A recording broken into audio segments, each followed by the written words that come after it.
Ya, selamat pagi Pak Agus Purno.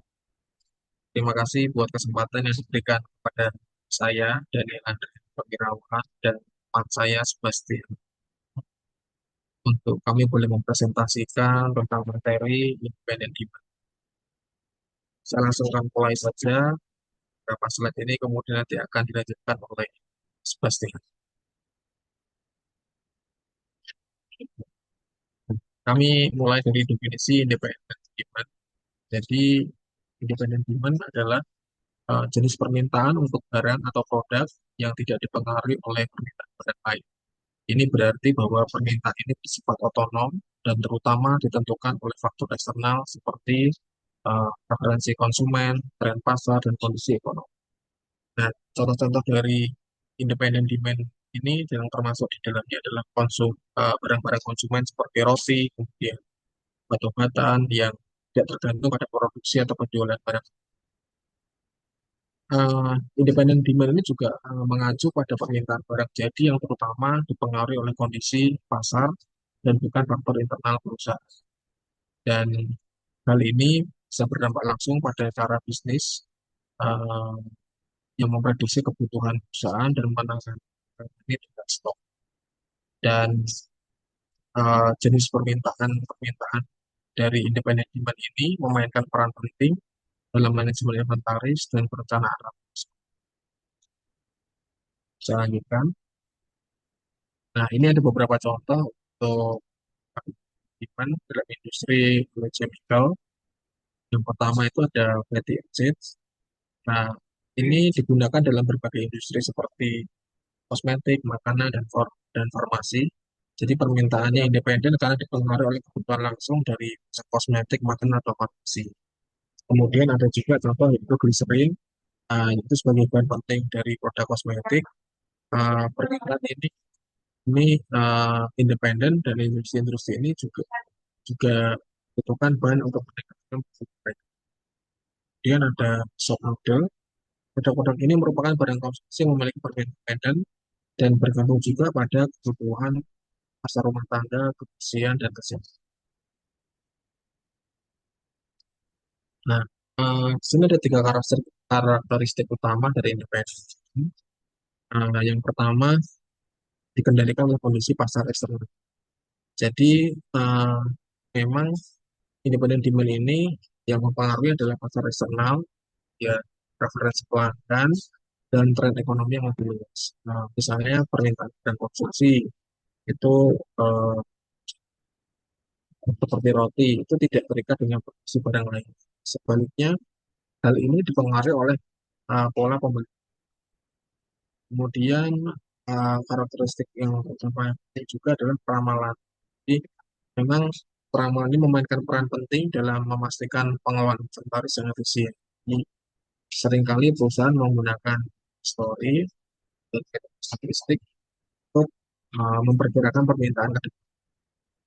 Kemudian untuk model manajemen inventarisnya, eh, setiap pengelola bisnis dapat menggunakan beberapa metode ini yang efektif, misalnya menggunakan hoki, analisis ABC, atau slide selanjutnya akan dilanjutkan oleh saya, Sebastian. Silakan. Baik, saya akan melanjutkan presentasi kami tentang independent demand. Tantangan dalam mengelola independent demand. Pertama, resiko kehabisan stok. Tantangan pertama ini berpotensi menyebabkan kehilangan penjualan dan ketidakpuasan pelanggan. Yang kedua, biaya penyimpanan. Kenapa? Karena menyebabkan biaya tinggi jika persediaan itu berlebihan. Kita ambil contoh. Resiko kehabisan stok. Jadi di Unilever sendiri, Unilever Oleochemical, kami memproduksi asam surfaktan untuk industri deterjen, seperti produk dari Unilever, Sunlight, dan lain-lain. Nah, let's say industri Unilever sendiri, Uli sendiri mengalami peningkatan permintaan mendadak karena adanya promosi besar-besaran dari salah satu klien utama kami. Nah, karena tidak memiliki buffer stok yang cukup, akhirnya Unilever Oil Chemical tidak dapat memenuhi permintaan tambahan itu tepat waktu. Akibatnya, klien tersebut beralih ke pemasok yang lain, menyebabkan Unilever Oil Chemical kehilangan penjualan dan merusak hubungan bisnis yang sudah terjalin. Contoh berikutnya tentang biaya penyimpanan. Kita ambil contoh Unilever Oleochemical yang memproduksi glycerin untuk kosmetik, memutuskan untuk menyimpan persediaan bahan baku dalam jumlah besar untuk mengantisipasi fluktuasi harga pasar. Nah, namun permintaan pasar ternyata lebih rendah dari perkiraan. Sehingga apa? Sehingga persediaan bahan baku tersebut menumpuk di gudang. Nah, biaya penyimpanan yang tinggi termasuk biaya sewa gudang dan resiko kerusakan atau kadaluarsa bahan baku menyebabkan biaya operasional sendiri meningkat. Kurang lebih seperti itu. Next, selanjutnya tentang pentingnya independent demand dalam supply chain. Nah, untuk bagian ini kami punya akronim.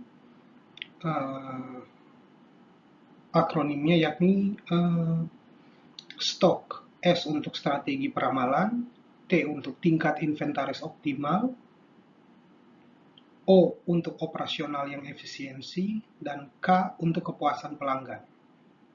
Mari kita bahas satu-satu. Strategi peramalan.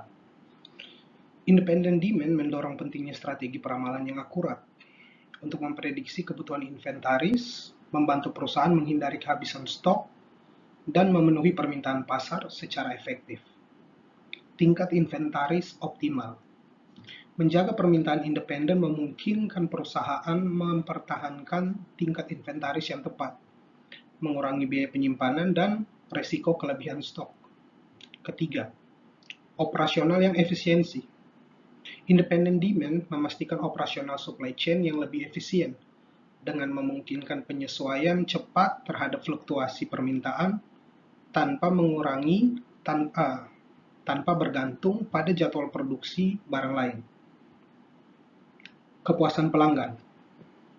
Dengan memenuhi independent demand, perusahaan dapat memastikan ketersediaan produk yang dibutuhkan konsumen dan meningkatkan kepuasan serta loyalitas pelanggan. Contoh, strategi peramalan. Sebuah perusahaan taruhlah Unilever Oleochemical.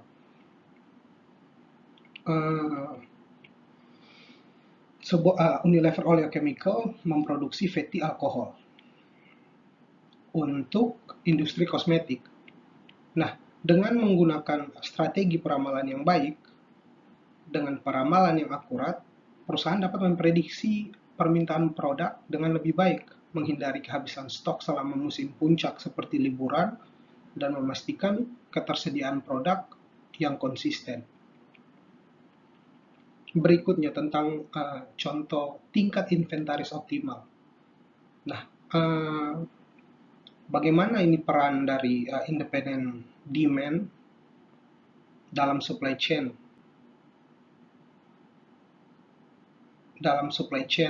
di tingkat inventaris pada bagian tingkat inventaris yang optimal untuk meminimalkan tingkat inventaris. Nah, contohnya adalah Unilever Oleochemical yang memproduksi fatty acid untuk industri makanan menjaga tingkat inventaris dengan menjaga tingkat inventaris optimal dengan menggunakan sistem manajemen inventory. Nah, sistem ini membantu mereka mengatur ulang stok secara tepat waktu berdasarkan tingkat permintaan yang sebenarnya. Alhasil, mengurangi biaya penyimpanan dan resiko kelebihan stok yang dapat menyebabkan kerusakan atau kadaluarsa. Ketiga, contoh dari operasional yang efisiensi. Nah, ketika sebuah perusahaan menerapkan independent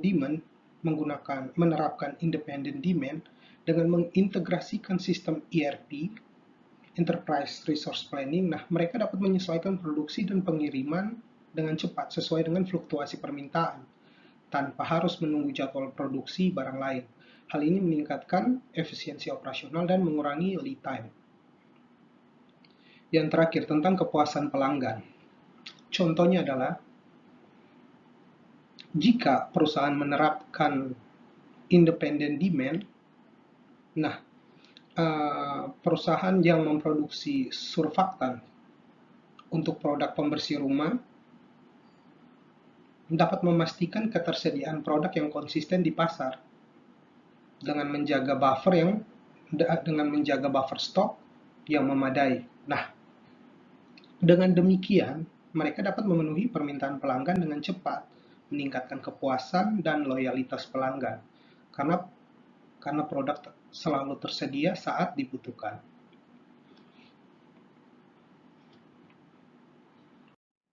Saya rasa sekian dari kami tentang independent demand. Terima kasih atas perhatian.